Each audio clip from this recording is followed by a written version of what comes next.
আসসালামু আলাইকুম, সবাই কেমন আছেন? আলহামদুলিল্লাহ আমি ভালো আছি। আপনারা নিশ্চয় অনেক ভালো আছেন। আমার পুচকুটা আদো আদো কথা শিখছে। তাকে এখন বই দিলে সে পড়ার চেষ্টা করে। আমি যেটা বলি সেও ওইটাই বলার চেষ্টা করে। কথা তো কোনো কিছুই এখনও ক্লিয়ার হয়নি, তারপরেও চেষ্টাটা আছে। আলহামদুলিল্লাহ, এটাই অনেক। তো এখানে বই দিলে যদি কোনো ছেলের ছবি দেখে সেটা হচ্ছে ওর বাবা, আর মেয়ের ছবি দেখলে সেটা হচ্ছে ওর মম। এতটুকুই আগাইছে, বাকিটা তো আছেই। আজকে একটা আনকমন খাবার বানাবো, আমার লাইফে প্রথম। এখানে চাল আর ডাল আছে, এটা দিয়ে বড়া বানাবো।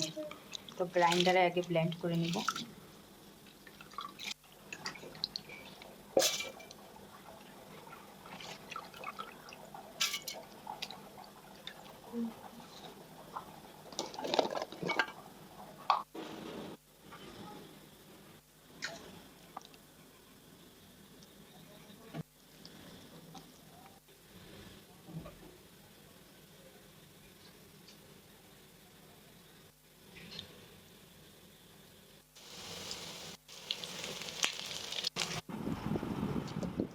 এখন হচ্ছে রাত 11টা বাজে।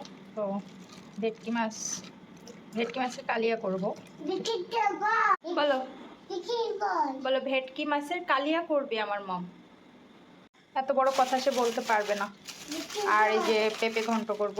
পেঁপেগুলা আমি নিজেই চয়েস করে নিয়ে আসছি। এই পেঁপেগুলা বেশি কম হয়, বাট অনেক বেশি। হ্যাঁ, মশলা করা আছে, তো নো টেনশন। আমার মেয়ের জন্য তো মরিচ পেঁয়াজের ভর্তা আছে, টেনশন আছে।